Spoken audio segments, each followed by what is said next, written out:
Hey everyone, Scott J. from Crucible Custom Props and Earthworks Lab and all the forums here. So today we have something new, old. We've seen this before. In fact, this is for the same guy that did the one the last time. He sold the last one I did for him, and then I guess regretted it, so he wanted to have another one done. No problem. So this is a Master Replicas. Might be able to see that Master Replicas. Rebel blaster. So this is not the Blaster Factory blaster. This is a Master Replicas blaster. He wanted to have a movable trigger, modded for a movable trigger, and then painted and weathered. So that's what I've done.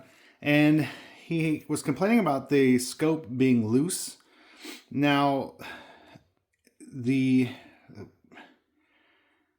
screws here in the bases of the scope feet were stripped or loose or whatever, and it was really tough to get those off. So I had to super glue them in so that I could undo these nuts, and then obviously super glue them back and epoxy them back in to get them to tighten up. So that was all done and taken care of. That's no problem. We have the movable trigger here. There's a RPF post about how you get this apart. It's really, you don't need anything. It's simple. Take this screw out. This isn't even a screw. It's just a pin, and you can pop it through.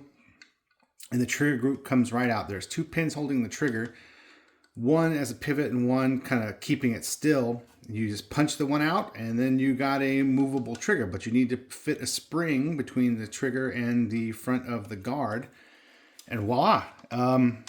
Not too difficult to do, really. You just have to be willing to risk your Master Replicas blaster. Now this one already had like a little chip on it, and I guess it was loose when he got it, so I guess it made a good candidate for weathering and stuff. It's always kind of hard to show the weathering. I know it's coming across on camera as very distinct, at least I think it does. But to your eye, it's just not quite as obvious as this. Sometimes it's more obvious in the camera or more obvious in person. It's never consistent. But anyway, this is the thing. This is what it looks like. This is the Rebel Blaster Master Replicas. It's a great prop and loose. It's very, very cool. I did paint over the orange plug so that it doesn't look that way. It does have the original blaster reticle thing. But yeah, so this is different from the Blaster Factory New Hope. And I think that's cool because it needs to be its own thing. They have a set of greeblies here. I don't know what their reference was, but it's obviously it's a piece of T-track, scope rail, and things like that. So I think this is super cool. I did file this catch down a little bit so it's not as sharp, but I don't know if I'm just used to it or what, but it doesn't bother me. So. Should be all right. There's a little bit of lubrication coming out right here to keep that moving well. But yeah, that can be wiped up. In fact, I'll wipe that up before I send it out. But yeah, this is it. This is the Master Replicas Rebel Blaster. Super cool prop. I still need to make myself one of these. I don't have a Rebel Blaster. But this one is awesome. I love the weight of this. It's very, very cool.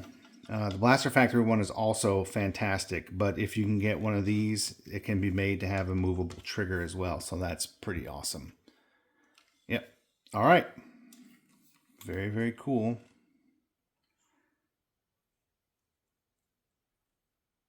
Thanks for looking. Oh, and I did put a clear coat, a matte clear coat over the tip of this so that the faded, the kind of tapered black won't just come off that easily, because when it's very thin like this, it tends to want to come off super easily once it rubs on something. But yeah, so anyway, that's it. All right, cool. Thanks for watching.